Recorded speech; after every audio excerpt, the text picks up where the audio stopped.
Uh, Manish ji, welcome back to Kumail Dialogues, episode 2, evolution.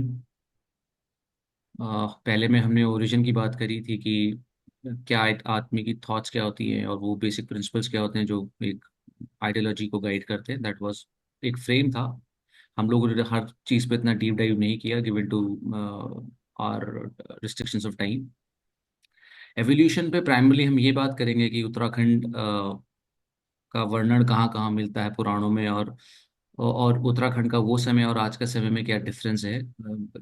जो था हमारा जो है मेंशन, और काफ़ी सारे जो हमारे डॉक्यूमेंट्स हैं पुराने, उनमें उत्तराखंड को दो नाम से जाना जाता था। इनफैक्ट दो पार्ट्स में जाते थे।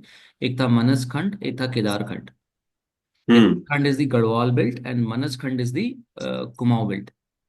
और हम्म। इन दोनों को डिवीजन जो लाइन देती थी वो नंदा देवी पर्वत था कि this was taken as okay, beyond this point is Kedarkhand, beyond this point is Manaskhand. तो ये तो राइट। काफी काफी डिटेल में, ये तो आपको हर जगह पर बहुत इजीली अवेलेबल लिटरेचर है। अंग्रेजों के द्वारा डिस्कवर किए जाने से पहले जो नैनीताल था उसको लोकल लोग बहुत जेलसली गार्ड करते थे। उसको हम्म। एक बड़ा पीठ मानते थे। ये हम्म। मानते थे कि यहाँ भीड़ नहीं आनी चाहिए। हम्म। यहाँ पे सिर्फ वही लोग आएंगे जो बहुत सीरियस तीर्थ यात्री हैं या साधक हैं। हम्म। इसलिए कोई इसकी लोकेशन को प्रोपेगेट ही नहीं करता था। उस हम्म। सिचुएशन में आकर गोरों ने जैसे भी हल्द्वानी नैनीताल का स्वामित्व लिया, वो कहानी जो है कि मुखिया को बोट में बैठा के ले गए और लेक के बीच में उससे साइन करवाया बड़ी, क्योंकि उसे तैरना नहीं आता था। सर बड़ी डिफरेंट स्टोरी है हर एक के। जितने वो ना, इट्स लाइक रावण 10 हेड।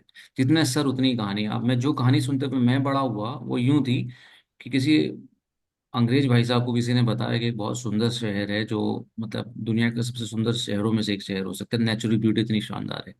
तो उसने लोगों से किस्से सुने थे, बट कोई बता नहीं पा रहा था ये शहर है कहाँ पर। लोगों ने इस तरीके से काट करके सिटी को रखा हुआ था।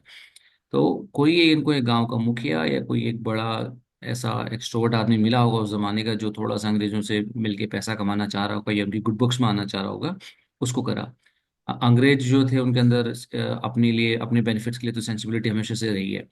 तो उन्होंने क्या किया कि उन्होंने कहा चलो हम लोग साथ चलते हैं। Then as we go closer, as he was getting closer to the town, उसके अंदर वो डर आने लगा कि यार ये तो मेरे दिव्य शक्तियों वाला शहर है। अगर मैंने कुछ किया तो मेरे पे आपदाएं आएंगी, मेरे परिवार पे आपदाएं आएंगी, या भगवान का श्राप लगेगा। तो वो थोड़ा सा मुंह नकार करने लगा कि मुझे नहीं जाना है। तो then what they did is that they made him carry a bag with lots of stones in it, and at each step they used to increase the size of load of stones. तो इस तरीके से जब वो मरने वाली स्थिति पे पहुंच गया कि उसे उठा ही नहीं जा रहा था, तो तब उसने बताया कि नैनीताल का रास्ता ये है। एंड इनफैक्ट वो भी रास्ता वो वाला बोलते हैं जो भीड़भट्टी से होता हुआ आया था। तो ये जो मेन रोड है ये नहीं था। तो स्टोरीज ऐसी हैं, बट मैंने भी कभी रिसर्च करने की कोशिश नहीं करी कि नैनीताल एग्जैक्टली फाउंड कैसे हुआ। But I believe it's so beautiful place. It would not have been so difficult for Britishers, because थोड़ा सा वो लोग हैं, चीज़ों को ढूंढने में उनका रहता है थोड़ा सा। जैसे आप भी लास्ट में एस्टेब्लिश कर रहे थे पॉडकास्ट में कि काफ़ी टेम्पल्स और साउथ ईस्ट एशिया के और इंडिया के काफ़ी टेम्पल्स ब्रिटिशर्स ने ढूंढ के हमें दिए हैं। तो I don't think so Nainital उनके लिए इतना डिफिकल्ट रहा होगा, जिन्होंने इतने पुराने अरे टेम्पल। पूरा इंडिया ही ढूंढा ना उन्होंने। नैनीताल तो छोड़ो, इंडिया भी तो ढूंढा ही ना। हम्म। अमेरिका कब मिला था? जब जब वो कोलंबस इंडिया आने के लिए निकला था घर से, वो तो गलत घूम गया तो उधर चला गया। The whole story about discovering India is that after the fall of Constantinople to hmm. Islam, hmm. the land route through which they used to import spices for preserving meat in the winters, hmm. that route and that trade got disrupted. अच्छा, हाँ। हम्म। So they had desperately to find some way to get to India or the Indies, as they used to call it. That is India and Indonesia together, both two sources of spices. उसके चक्कर में निकले थे। अच्छा। Otherwise, they would have. It was not for necessarily for colonization and for plundering wealth. It was for their own survival in the winters. हम्म। हाँ, of course. In fact someone was also telling me कि काफी सारे जितने भी हम लोग ये vegetables वगैरह खाते हैं, they are not native to India. जैसे ये आलू है, कुछ काफी सारे ग्रेन्स हैं, ये नॉट नेटिव टू इंडिया है। या कहते थे गेहूं भी नहीं है। कि गेहूं भी नहीं है। गेहूं भी नेटिव नहीं है शायद। हाँ, गेहूं भी नेटिव नहीं है, तो बोले ये सब ये ब्रिटिशर्स ने अपने खाने के लिए लाए। कहते अपने वहाँ बहुत डिफरेंट ईटिंग हैबिट्स थी। इनफैक्ट ज़्यादातर हम लोग फ्रूट्स ही खाते थे। God only knows, it's been ages now, और अब तो फ्रूट्स हम ही नहीं खा पाते, इतना ज़्यादा पेस्टिसाइड है फ्रूट्स में। तो different problem all together. But अगर आप डिस्टिंक्टली देखेंगे भी ना, तो बहुत ज़्यादा डिफरेंस है हमारे और गढ़वाल के माउंटेन्स में। Garhwal has very tall mountains. Kumaon has those beautiful scenic mountains. ये काफी बड़ा डिफरेंस है। और गढ़वाल के जो, अच्छा, ओ आई नेवर हाँ, न्यू जो दैट। जो जो जो आपकी माउंटेन्स है काफी टॉल हैं, and these are all bare. इनमें प्लांट्स वगैरह इतने हैं नहीं, ट्रीज हैं नहीं, बट हमारे वहाँ पर लश ग्रीनरी है। एंड अगेन एक कल्चरल इम्पैक्ट ये भी है कि हमारे वहाँ पर नेपाल का ट्रेडिशन का, और हमारे नेपाल के वहाँ, नेपाल के इन बॉर्डर्स पे हमारा ट्रेडिशन का बहुत ज़्यादा इम्पैक्ट है। इनफैक्ट ऊपर ऊपर कहीं कहीं बेल्ट्स में you also find Chinese people, Chinese customs very common with our traditions. And but Garhwal पे अगर आप देखेंगे तो यहाँ पर थोड़ा सा, अगर लैंग्वेज भी आप रीड करेंगे, थोड़ा सा खड़ी खड़ी बोली सी है, जो ये आपकी सारी वेस्टर्न फ्रंटियर में चलती है। तो यहाँ पर वेस्टर्न फ्रंटियर का बहुत ज़्यादा इम्पैक्ट है। हिमाचल का, डोगरास, कश्मीर के बेल्ट का काफ़ी इम्पैक्ट है। Hmm. The people who are known as Khas, KHAS, खस।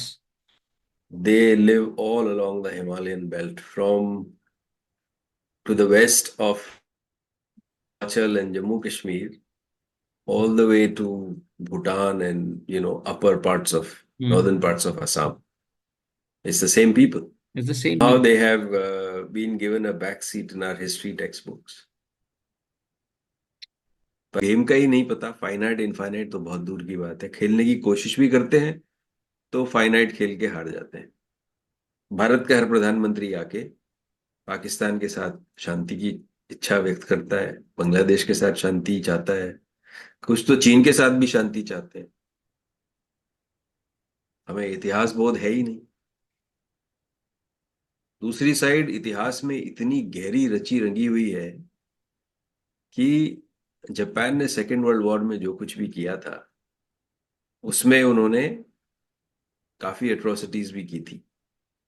जैसे नानजिंग का इन्वेजन जो 1939 में हुआ था शायद, वेरी वेरी ब्रूटल। हम्म।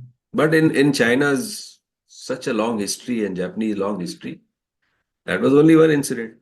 लेकिन उसको छोड़ते नहीं है चाइनीज, ऐसे ही। और उसकी वजह से युद्ध भी हो सकता है। The sentiments are so hot around those things, युद्ध भी हो सकता है।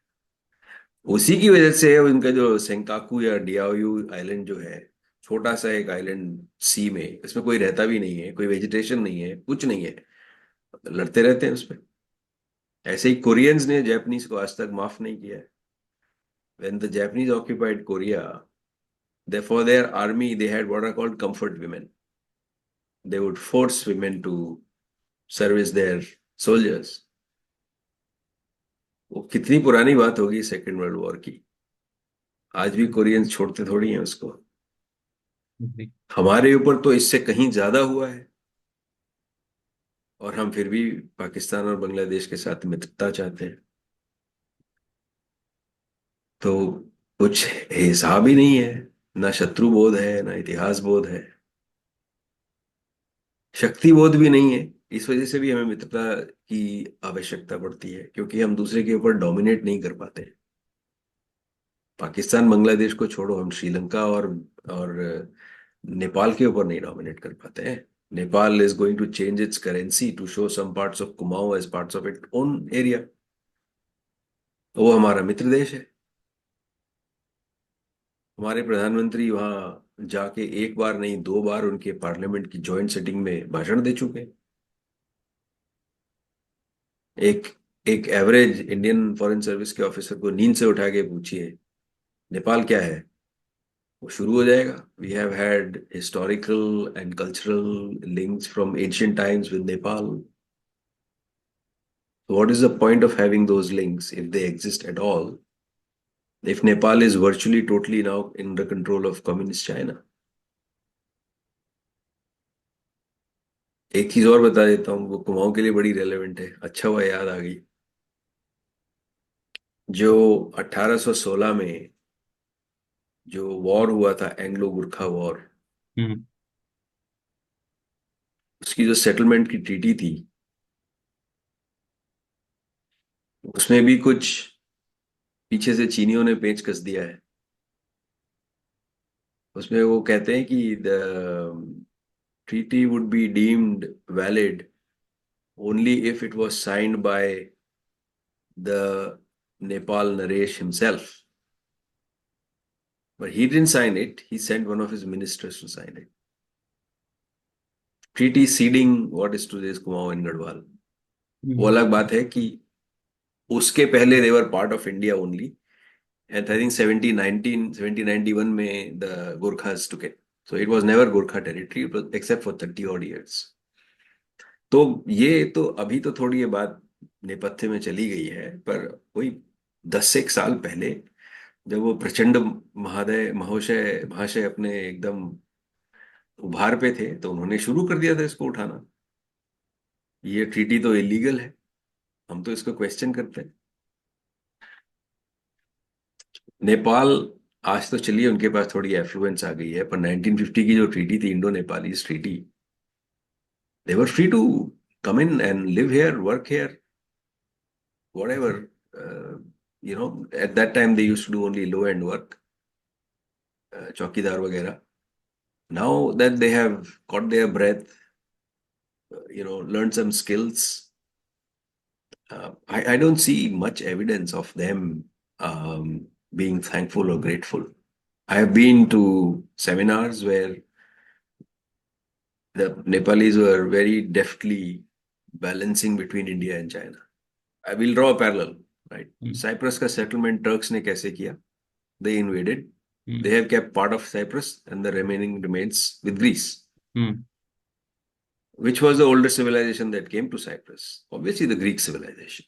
हम्म। The Greek civilization predates Islam by a long, long, long, long hmm. time, hmm. right? I think India के उसी बाद सबसे सिचुएशन ओल्डर में सिविलाइजेशन वही है। उसी सिचुएशन में इंडिया को जाके शक्तिविरोध होता हमें, तो आज नहीं, आज से बहुत साल पहले जाफना वाले एरिया को ले लेते under Hindu control, and that island would have been divided. जो तमिल हिंदूज ने इतनी यातनाएं झेली हैं, और अल्टीमेटली जाके they got converted into Christianity. Many of them, including it is said Prabhakaran converted to Christianity. That's why towards the end of his life, his spelling of his name became Pira Bhakaran, not Prabhakaran. वो सब उसको to prize him away from his Hindu roots. और Norwegians क्यों आते थे? हमारे backyard में हो रहा है सब कुछ, हमारी सिविलाइजेशनल फुटप्रिंट है। सिनेलीज भी एक तरह से हमारे सिविलाइजेशनल फुटप्रिंट में आते हैं। हम चुप बैठे हुए हैं, और वहां से नॉर्वेजियंस आते थे फॉर पीस टॉक्स। क्यों आते थे? एंड नॉर्वेजियंस की इमेज बड़ी friendly, nice, progressive and all of that है, but they are quite fundamentalist Christians. Bangladesh को लीजिए, 71 में जब पाकिस्तानी आर्मी उस इलेक्शन के बाद आई, उनको एक्सप्लिसिट इंस्ट्रक्शंस थे। The then army chief and probably the president of Pakistan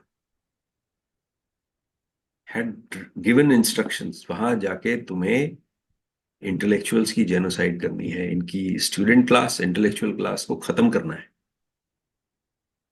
And obviously, since it was an Islamic army, उन्होंने within that genocide they created a special genocide for Hindus. इतना सब कुछ होने के बाद जब 16 दिसंबर 1971 को सरेंडर हुआ, किसी ने एक बार भी नहीं कहा कि 1947 टू 71, अभी सिर्फ 24 साल हुए हैं। साल पहले सारी जमीन हमारी ही थी, और हमारे हाथ से निकलते ही देखो हमारे लोगों का क्या हाल हो गया है। इस जमीन को हम रख लेते हैं, किसी ने नहीं कहा। मैंने, और हम क्या कर रहे हैं? क्रिकेट कर रहे हैं, बांग्लादेश की टीम को बुला के इंदौर में मैच हुआ, उस मैच में भीड़ शायद नहीं आएगी इस बात का अंदेशा था। 500 बच्चों को बैठाया गया वहां पे। आप अपने इम्प्रेशनेबल एज के बच्चों को क्या एग्जाम्पल दे रहे हैं कि बस क्रिकेट ही सर्वोपरि है, बाकी जो जेनोसाइड हो रही है वहां पे उससे तुम्हें क्या मतलब है? वही है, आत्मबोध जो है ना, वो नहीं होने देते हैं। कोई कोई बोध नहीं है, कोई कन्विक्शन नहीं है, सिर्फ कन्वीनियंस है। Hmm. It was convenient to hold that match, so कर दिया। It would have taken some conviction and few decisions not to hold that match, नहीं किया। बिल्कुल, I mean this way I really admire little bit actions of Congress. उन्हें जो करना होता था they would do on the drums. वो किसी के लिए रुकते नहीं थे. On the other side, this current party is not behaving the way it was supposed to. कोई थॉट प्रोसेस कुछ नहीं है। No thought process, no grounding anywhere. Is in fact It's still governed by a committee of 10, but all those 10 people are the same individual. same individual. They came saying all those big words ना, nepotism नहीं चलेगा, हम सब ये करेंगे, nation first strategy होगी, nation first outlook होगा। कहीं कहीं पर हुआ है, but around 85% it's not being done. आप अभी भी देख सकते हैं नेपोटिज्म पूरा है। और तो अच्छी बात की है सोशल जो मीडिया इन्हीं के कनेक्शन टाइम है, पर है, जस्ट तो they are just looking at easy it. To no catch and arrest. Comprehend करना इनको इतना डिफिकल्ट नहीं है। अगर सोशल मीडिया नहीं होता तो ये नैरेटिव दब जाते कहीं पर, या आप और हम भी या शायद भूल जाते, इतना याद नहीं रहता, because everything is there on top of your recall, और at least top of your finger tips. अब टाइप बल्कि जितनी बात दो रही है चार दिल्ली मिनिस्टर, की रही, ये बीजेपी के दिल्ली दो की चार रही। मिनिस्टर तो, जैसे कि हम्म। वेंकैया नायडू जी थे, हम्म। उन्होंने तो अवार्ड दिए हैं आम आदमी पार्टी को फॉर गुड एडमिनिस्ट्रेशन। देखिए, there are certain things which are like goes on the edge a grapevine और on the darker corners of the conversations, और conversations which cannot be recorded. In fact, you and I will talk on that. Ki what is up for BJP, and we can have a little banter or a chat over it. But अगर मैं उत्तराखंड की बात करूं तो उत्तराखंड में पिछले 10 साल से बीजेपी रूल कर रही है, गवर्न कर रही है। आपको वहाँ क्या दिखता है, किस चीज़ का दिखता है? क्योंकि ऐसा भी नहीं है, मिक्स कम्युनिटी है बहुत ज़्यादा। इनफैक्ट अब थोड़ा सा डेमोग्राफी चेंज हम लोग अंडर हो जा रहे हैं। What went wrong in Uttarakhand BJP?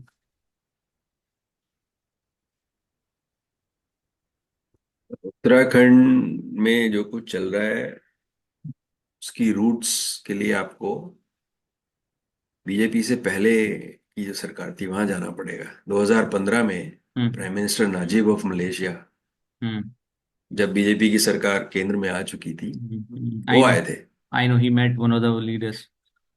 उस समय चीफ मिनिस्टर कौन थे उत्तराखंड के? He went in. उनका क्या लेना देना है नाजिब से और मलेशिया से? क्या उत्तराखंड के लोग जाके मलेशिया में रहते हैं? कोई हिस्टोरिकल मूव रहा है आज से 500 700 800 साल पहले, या पिछले 100 200 साल में? क्या गोरे यहाँ से थोक में उत्तराखंडियों को लेके वहां बसा गए थे, जैसे उन्होंने करीबियन में किया था अपने ईस्टर्न यूपी के लोगों को? कोई कनेक्शन नहीं है। वो व्यक्ति एक चीफ मिनिस्टर होते हुए नाजिब को नैनीताल नहीं बुला सकता था। एज पर प्रोटोकॉल उसको ही जाना पड़ा। और विजिटिंग पीएम कहीं इस देश से आया है, वो किससे मिल रहा है, इस पे बड़ी तेज नजर रखी जाती है ऑब्वियसली। केंद्र में किसी ने सवाल ही क्यों नहीं पूछा कि आप क्यों मिलना चाहते हो उनसे, आपका क्या लेना देना है? केंद्र चाहता तो उस मीटिंग को नहीं होने देता, पर किसी ने दिमाग ही नहीं लगाया कि ये जो व्यक्ति मिलने जा रहा है, इसके अपने एंटीसीडेंट्स क्या है, इसके बारे में क्या क्या कहा जाता है, इस बेनिफिट्स ऑफ दैट कनेक्टिविटी, वो हमारे यहाँ कभी समझाए ही नहीं गए हैं। एक स्वामी श्रद्धानंद जी 1920s में कहते कहते ही प्रस्थान कर गए। वो कहा करते थे हर शहर में एक इतना बड़ा मंदिर होना चाहिए जिसमें 1 2 3 4 हजार लोग एक साथ बैठ सके। और क्या हुआ उनके साथ? वही हुआ जो हमारे हर प्रखर व्यक्ति के साथ होता है। मौका देख के उनको मार दिया गया। हाँ, ये उनके हत्यारे को गांधी जी ने भाई रशीद कहा था। बाय रशीद आई रिमेम्बर, और भाई यंग रशीद, मैं यंग था इंडिया में ये आर्टिकल मानता हूँ, दिया भाई था। रशीद दो नहीं प्रोवोक किया था। हाँ मतलब वो था कि we should not get aggravated, young अभी इंडिया का दो पूरा अक्टूबर आर्टिकल। अभी गए हुए 4 दिन हुए हैं। 2 अक्टूबर गए हुए अभी 4 ही दिन हुए हैं। हाँ हाँ, आई एग्री तो नहीं। आपने बात की ना नेताओं की, हमारे नेताओं के साथ कैसे ऐसे, तो इस श्रेणी, not remarkable leaders but leaders with remarkable following, there is a difference between the two. And he has been wasting his following on frivolous things like more lightweight than beer, film, and cricket. Beer film में cricket में थोड़ा entertainment तो मिल जाता है लोगों को, वहां तो वो भी नहीं होता है.